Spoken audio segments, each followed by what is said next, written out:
candidate for council, Mr. Larry Toon-Forth.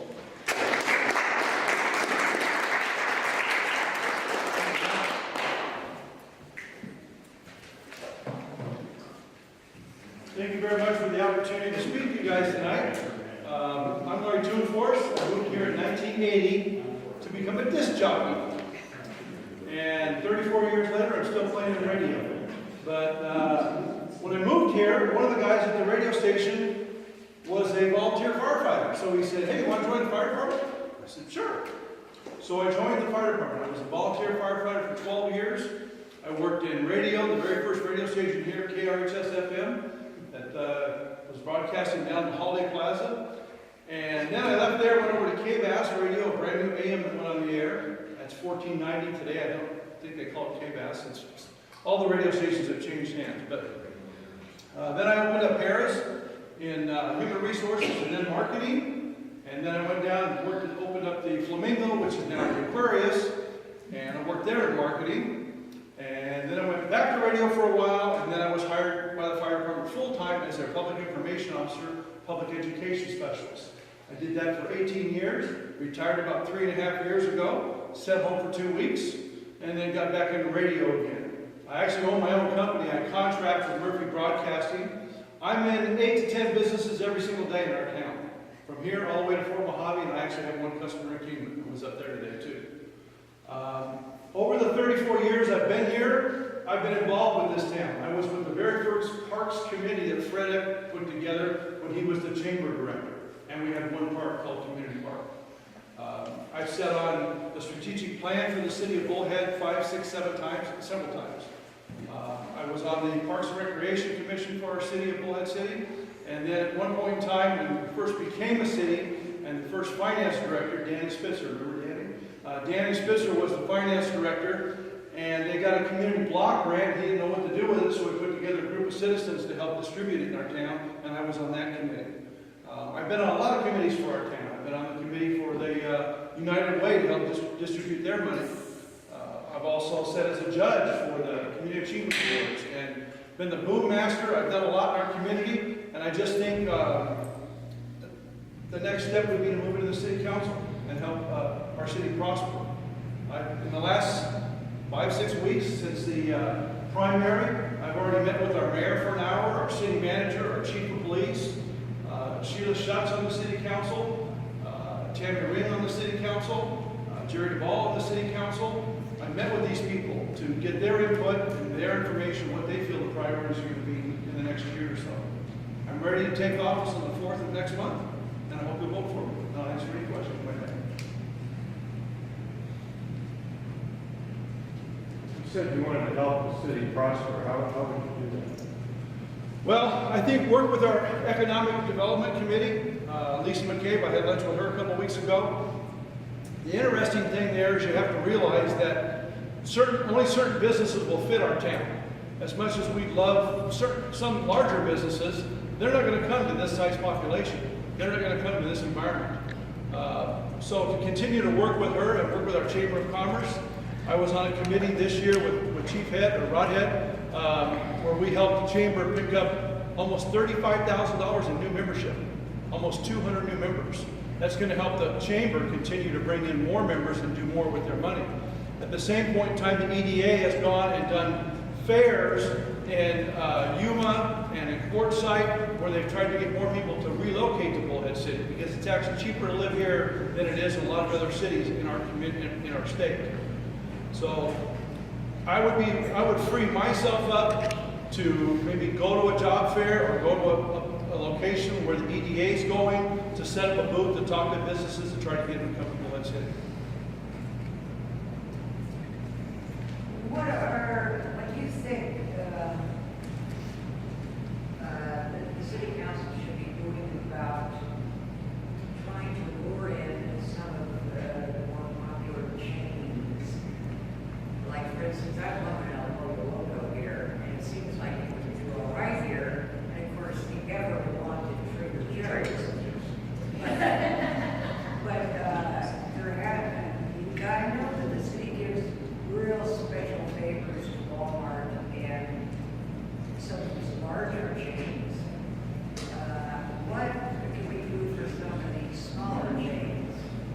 happens, the way it works currently is the EDA does most of the courting to those businesses and asking them to come here.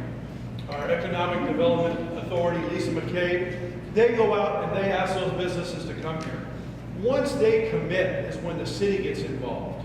And that's when they can make arrangements for them to put in a light for them, or help pay their parking lot, or reduce their taxes for a certain period of time. So they've done that, like you said, for many businesses, and that's something that every city does, and that's something I think Bullhead City will continue to do.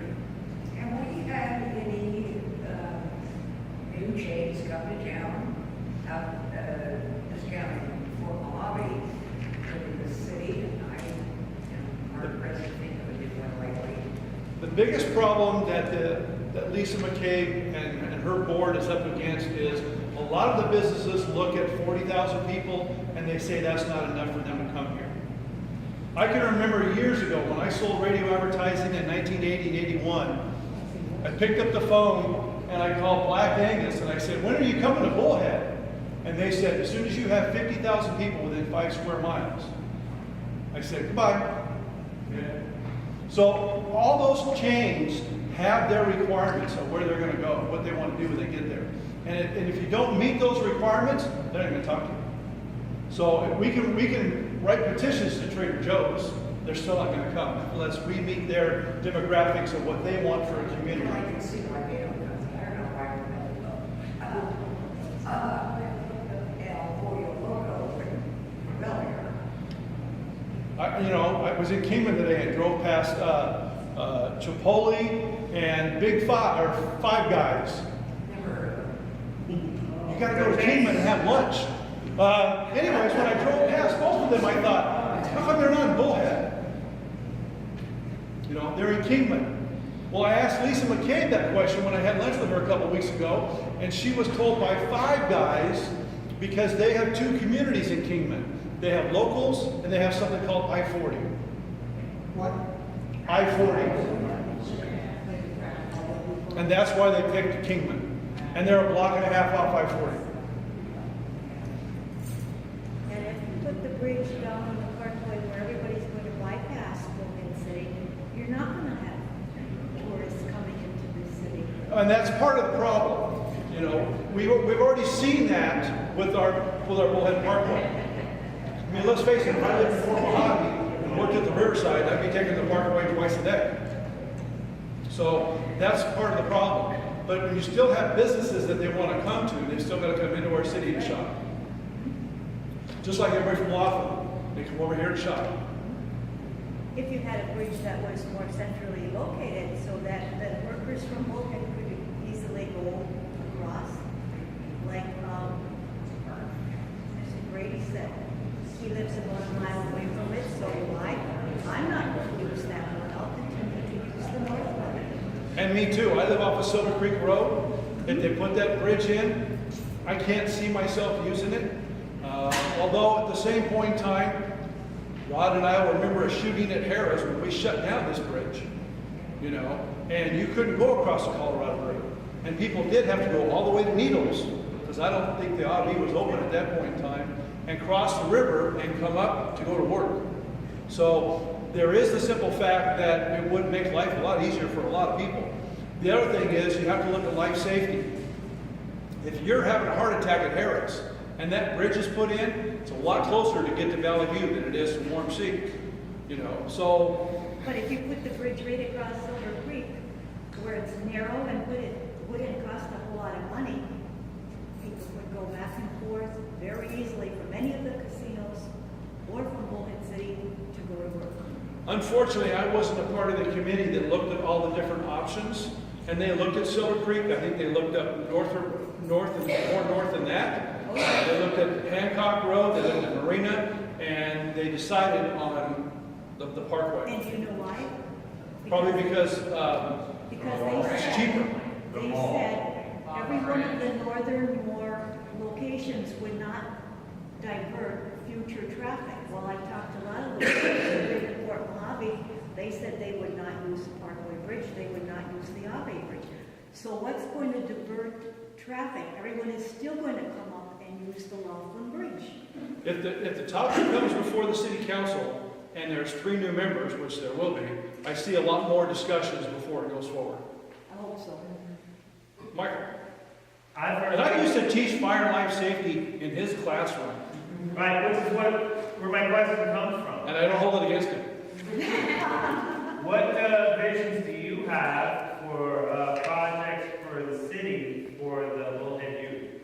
For the youth, Yeah. well, I'm in the Kiwanis Club with Tom, so I didn't go out and drive stakes or pour concrete. I didn't play in the water when the splash park was done.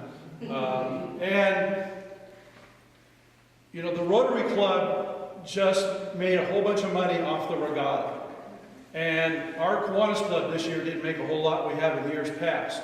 All that money comes right back into our town.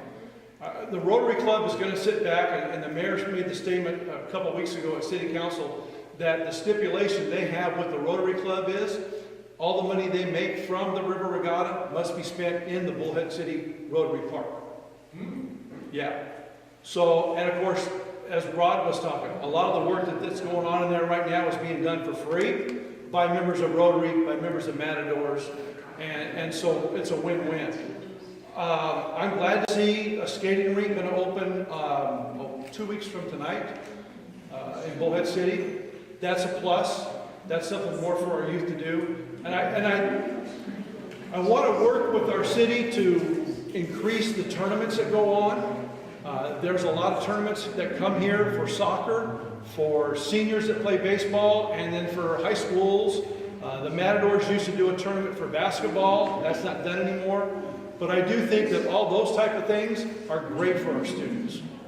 You know, I went to, and Rod and Tom and Annette were there too, and we went to this little town hall that the mayor held a few weeks ago, and I guess for a better title, it was called After Bella. And it was about where do we go from here? Where do we go from here? Well, it's interesting because Joe and I were in a meeting in Kingman today, and we were talking that unfortunately, when you look at Bella's family, and of course the whole thing changed dynamics in the last couple days, but when you look at that family, and Rod can tell you the same thing as being the former chief, there's 30 of those families in our town. There's 30 more in the valley. There's 30 more in Havasu. There's 30 more in Desert Hills and in Kingman and Butler and Golden Valley. They're everywhere. You know, so where do we start to make changes in those families? Well, I stood up at this thing and I said, I think we need more school resource officers. I think we need a school resource officer at every one of our schools that the kids develop a relationship with. Well, there's a problem there. Right now we have 5 openings on our Bullhead City Police Department. I heard 5 from the city manager, 7 from the chief, so I'll go with 5. That's 5 positions that they can't fill because there's not qualified candidates to put a badge and a gun on. And that's a problem that they have at the city, they have in every city, they have at the sheriff's office. It's going to be a continued problem for years. That too many people, when they get in their 20s, they've done things in their life that doesn't allow them to wear a badge and a gun. And they have one officer, and I saw him today at the college. He was there for a job fair. I went there for a while. Saw your competitor, Mr. Gozar. But they have one officer, I think he's corporal. He's a corporal, and all he does, his full-time job, 40 hours a week, is to hire cops. Find people that want to be a cop, run their background check, run their psych check, run their physical, do all that, and then get them into an academy. I met a police officer last night because there was a guy walking down the street with a shopping cart with political signs hanging out of it, and I felt the need to call. And so I met this officer. His name badge said D.Day. I said, haven't met you. And Rod's looking at me like, who the hell is he? He said he's been here 2 months. So he's a brand new cop. I almost wanted to say, can I buy you lunch? Because we need new cops in this town. So for them to hire school resource officers, first they got to fill those 5 positions. And just recently they went to a Nellis Air Force Base and spoke to 60 people that were leaving the base, that were retiring or whatever, and not one of them was interested in a law enforcement career. And they went to talk to them. One other problem they have is they will get new, young, eager police officers, get them trained. They will stay here for 3, 4, 5 years maybe, and then they're gone. If we get 5 years out of them, that's good. Big city and get better bucks. Actually, that used to be a problem. It's not that much of a problem anymore. Oh, I'm glad. Yeah, in the last 10 years, I would say, there's probably only been 3 or 4 of those that have come here and spent a little bit of time to get the certifications they needed and moved on to other places. So we're retaining people, but, I'm sorry, Larry, I didn't Go ahead. But one of the issues that's going on is your police department's maturing. If you remember, I said a little earlier that I was one of the original police officers. Well, the retirement system kind of moves you out at a certain point in time, and a lot of our guys are getting to that point in time where they're moving out. So it's not that the younger guys are leaving, it's the other folks are retiring, they're getting to that retirement age. And the young man you were talking about, that is a real success story for the state of Arizona. If I can just take Go ahead. kind of 1 minute and explain this.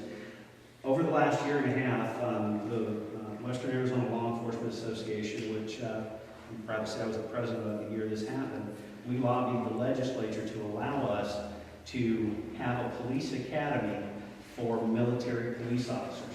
So if you were a military police officer, whether it's the Air Force as an air policeman or whatever the case may be, you either separate from the service or you retire, you can literally come to Arizona and be a certified police officer in 8 weeks.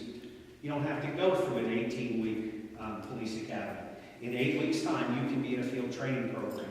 And he's one of those success stories. We had 4 of those out of the last academy. The first academy to graduate military police officers in Arizona happened right here in Mojave County, right down the road in Lake Havasu. We're a big part of that here in Bullhead City. We wrote that curriculum along with our partners in Lake Havasu, Kingman, and the Sheriff's Office, and it's working out great for us. Another one of the things that we did at the police department for our veterans, if you leave the service and you have a GI Bill, there's ways to kind of supplement your income while you're training. We took our police department field training program, which is a minimum of 12 weeks, closer to 16, while those officers, men and women, that are veterans that have a GI Bill, are on our payroll and being trained through the field training program, they're collecting their GI Bill. So that helps them relocate, that helps them become part of the community. So, a couple of things for veterans that not just the police department here, but that Western Arizona Law Enforcement Association lobbied the state to do and got some help out of the legislature that really did well. And I'm sorry that I didn't take it for that. That's all right. The fire department's seeing the same thing. Guys that have been captains and chief officers for years are setting to retire, and then they got to fill them with younger people. Fortunately for the fire department, they get younger people because they can get them right out of high school at 18 years old. And they can get them, and now at Mojave High School and River Valley High School, they teach a firefighter class. I was texting a kid last night who's in the class at River Valley. And so they teach that right now. And then they also teach law enforcement at both high schools too. So both our fire and police are trying to get these kids younger before they make mistakes in their life that would prevent them from being a firefighter or being a police officer. Any other questions I can ask? Or you can ask and I can answer. I believe in being real accessible. There's 2 flyers back there for me. Both of them have my personal email and my cell phone number. And I answer my cell phone. And it'll be the same cell phone if I'm elected. So I'm there for you if you have questions, concerns. Thomas Sheehan, I think he left, but he said, I got your email now. I said, oh. You're in trouble. Yeah. So, thank you very much.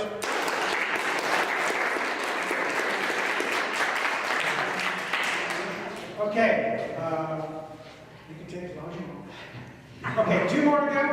The first or last council candidate, Annette Wagner.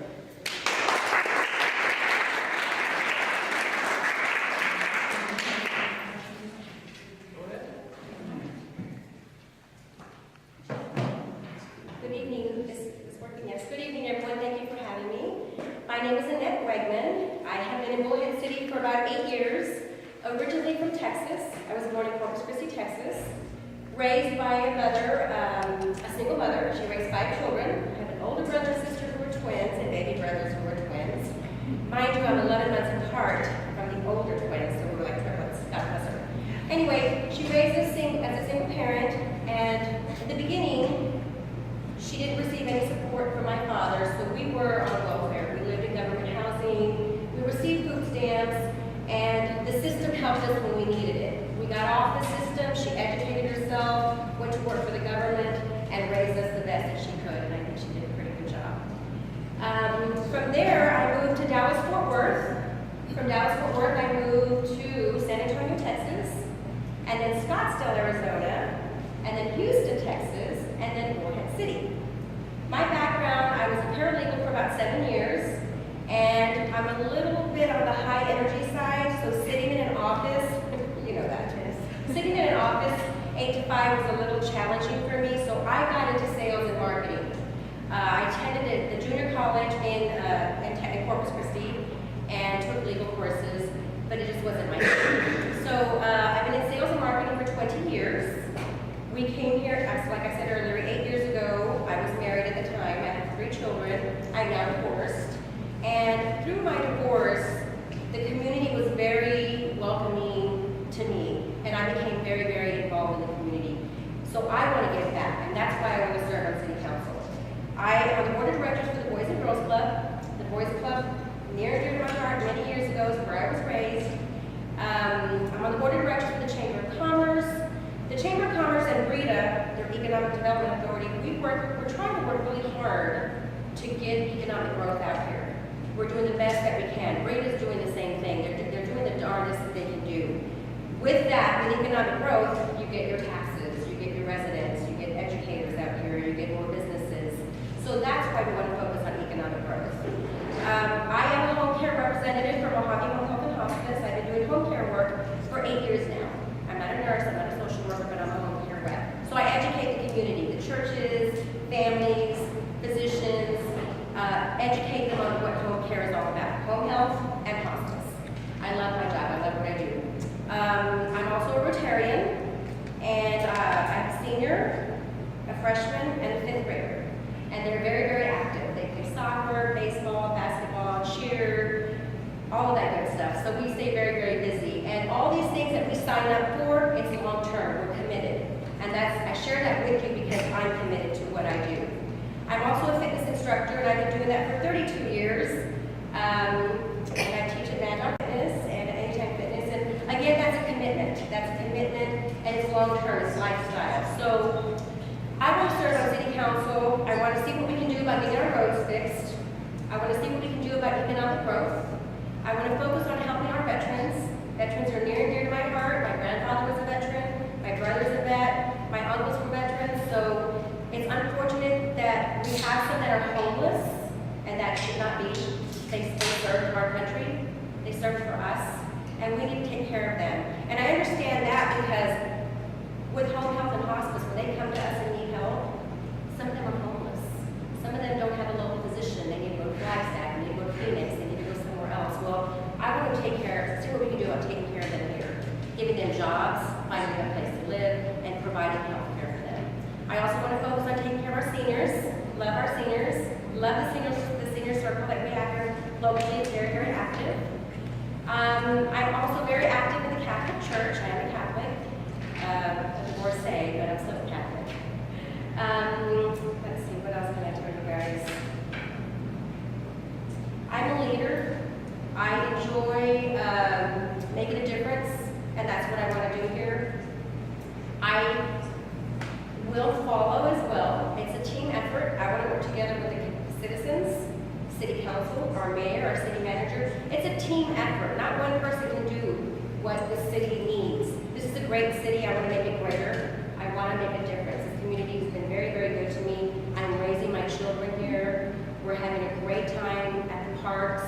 We're having a great time just being involved in the community with the Boys and Girls Club, with the Chamber of Commerce, with Kiwanis, with Rotary. This is a great place, and I just want to make a difference, and I want to make it greater.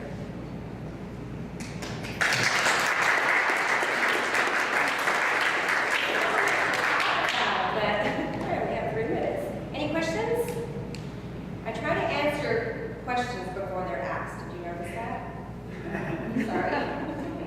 do try. I do have some information on the table. My Gmail, my email account is listed there. I answer all my emails. I will give you my phone number if you'd like. I'll be more than happy to sit down and talk to you if you'd like. Yes, sir.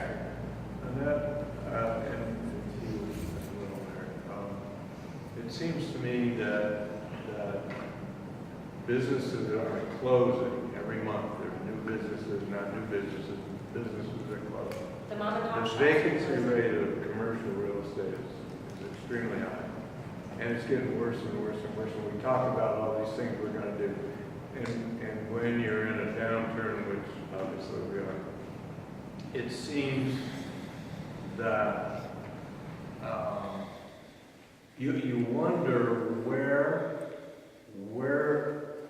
can any kind of incentive or where can for businesses to even stay here, because it's been the policy,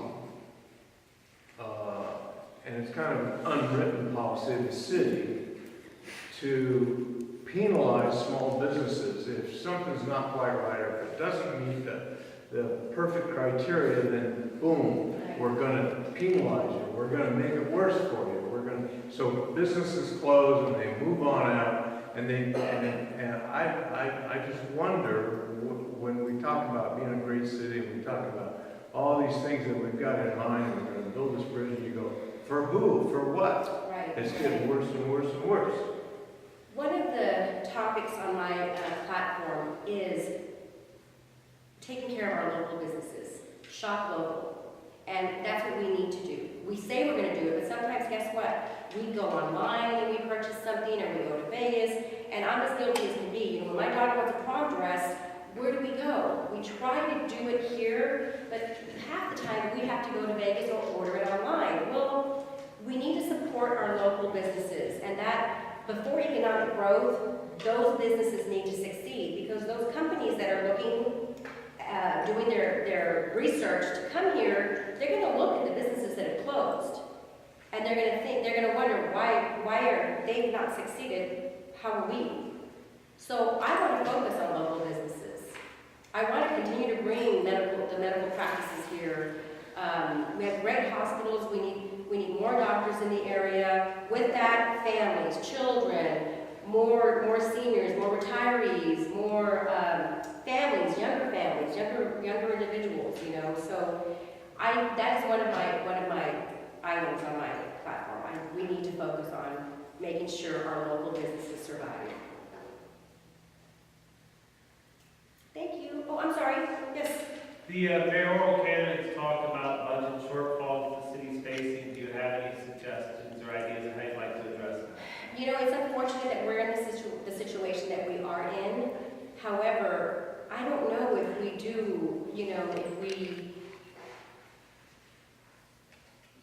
once I'm there, I'm hoping that we can work together as a team. But what's done is done. It's unfortunate. I just think that we need to move forward and not make those mistakes anymore, and not point the finger. Let's just work together. Again, none of us are perfect. We all make mistakes, but take ownership and move forward. Thank you very much.